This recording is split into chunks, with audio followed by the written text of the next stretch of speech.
Ingin saya ceritakan sebuah kisah masa lalu selagi kira-kira saya masih berusia sekitar 14 tahun.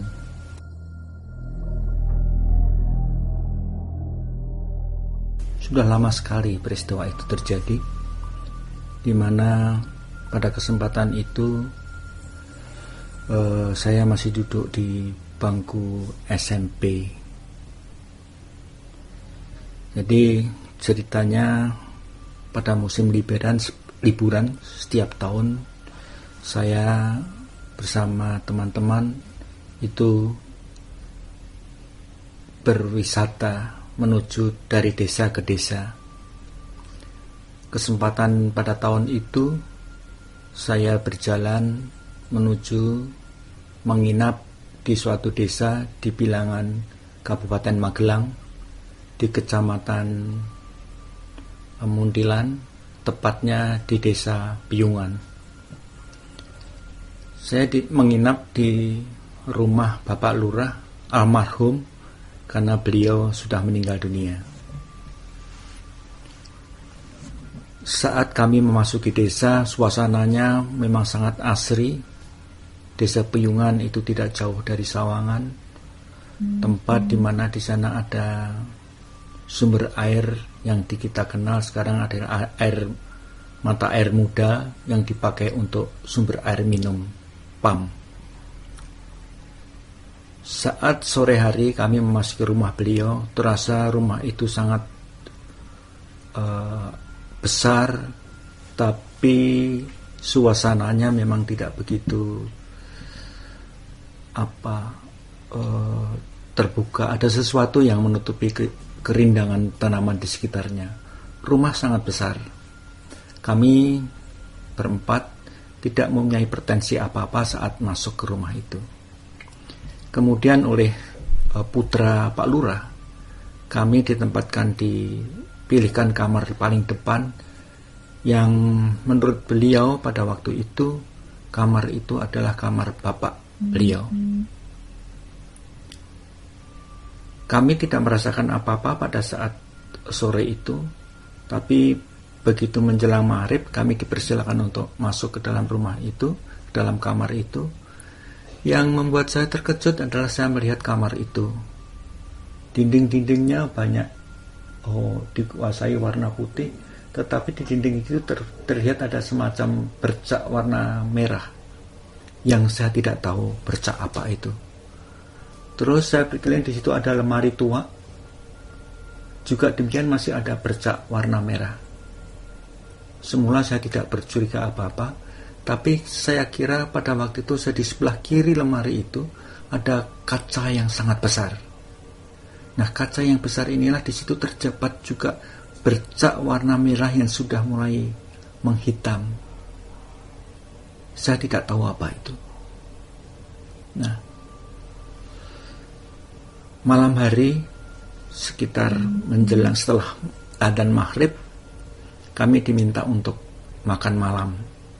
Seperti biasa makan di desa, yang dihidangkan di situ adalah sayuran masa lalu yang barangkali teman-teman juga sudah mengenal sampai saat ini, adalah sayur lodeh terong dengan lauk campurannya, bumbunya ada pesok, tempe posok barangkali waktu itu, tempe semangit, dan ada tempe goreng garing, dan saya lupa lagi ada kerupuk dan segala macam. Selesai makan seperti biasa, kami ngobrol di situ. Ternyata Pak Le yang tunggu rumah itu, waktu kami tanya mengenai warna-warna bercak yang ada di dinding itu, tidak mau menceritakan apa sebetulnya di dinding itu. Tetapi ada sesuatu yang disembunyikan yang saya tidak tahu. Waktu berlalu begitu saja sehingga tidak ada pretensi apa-apa. Kami berempat pada waktu itu tidak punya pikiran yang macam-macam. Namun di tengah setelah sholat isya kira-kira sekitar jam 9 malam, suasana desa memang sudah sangat sepi. Hanya terdengar suara jenggerik malam hari, binatang-binatang malam, karena memang ini di desa.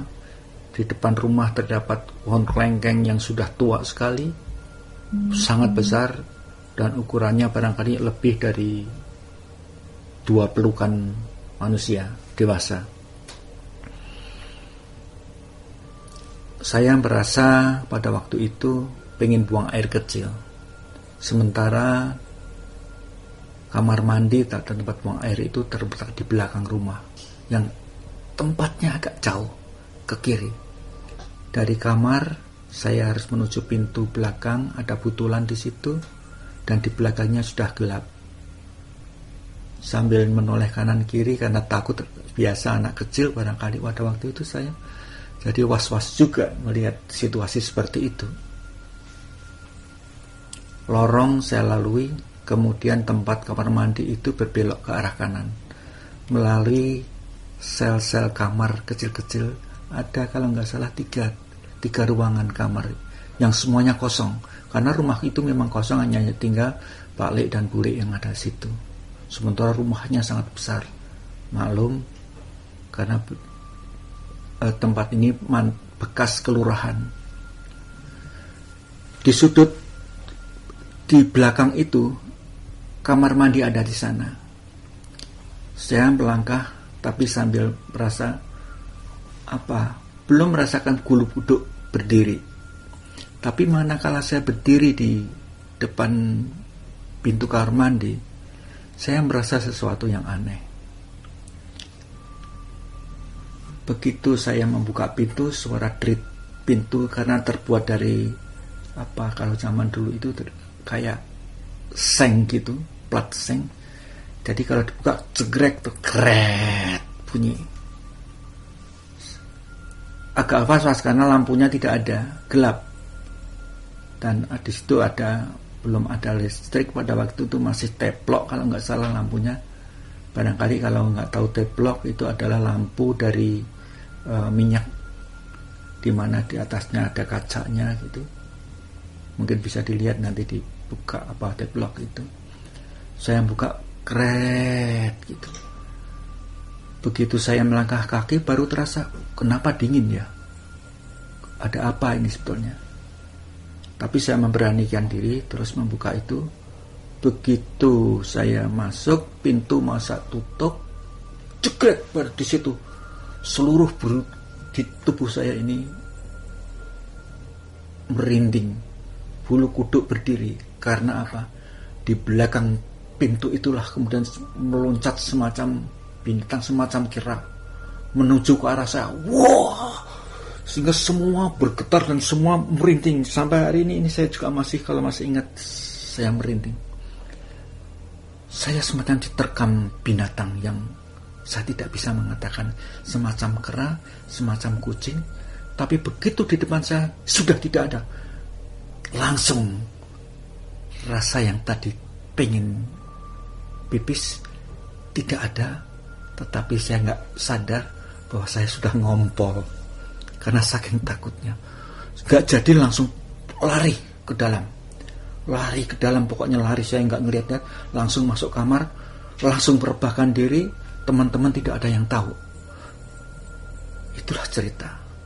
Belum selesai. Godaan itu ada. Begitu di dalam kamar, dalam kondisi celana basah, saya ganti karena tentu bau nggak enak, bau pesing karena masih kecil, karena saking takutnya itu. Teman-teman pada nanya ada apa? Nggak ada apa-apa, nggak berani ngomong saya. Tapi semua situasi sudah nggak enak. Di dalam kamar juga tidak nyaman karena situasinya redup. Seperti saya katakan tadi, rumah belum ada listrik, baru lampu teplok. Ada lampu yang terang ada di ruangan tengah, itu pakai Petromax. Dulu ada Petromax dari minyak juga. Nah, waktu sekitar 10:30 dan ruangan itu semakin sepi. Pak Lek keluar. Saya tidak tahu kenapa kemudian Pak Lek mau bergabung dengan kami tidur di dalam kamar itu. Nah, Pak Lek kemudian secara terbuka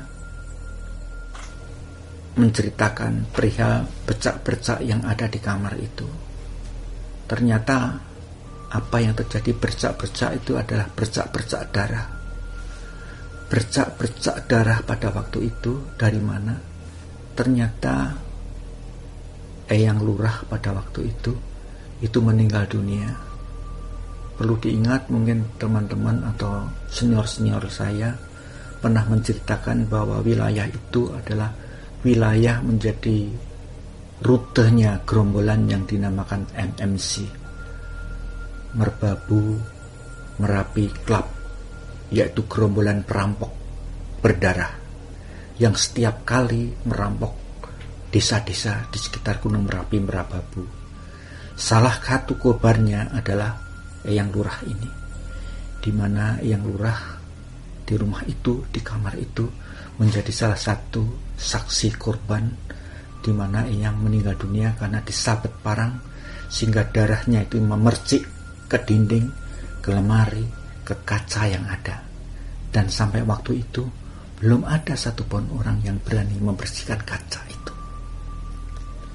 Itulah peristiwa yang saya alami di rumah yang menurut masyarakat desa adalah rumah yang paling angker sejak Eyang itu meninggal dunia, menjadi korban kebiadaban Merbabu Merapi Club sebagai gerombolan perampok saat itu. Saya kira ini cerita barangkali yang pernah saya rasakan real di lapangan, betapa mengerikannya saat di kamar mandi itu. Saya kira itu cerita sekelumit, cerita masa lalu, kira-kira 14 tahun yang lalu, saat saya umur 14, jadi sekitar 51 tahun, 52 tahun yang lalu. Selamat malam.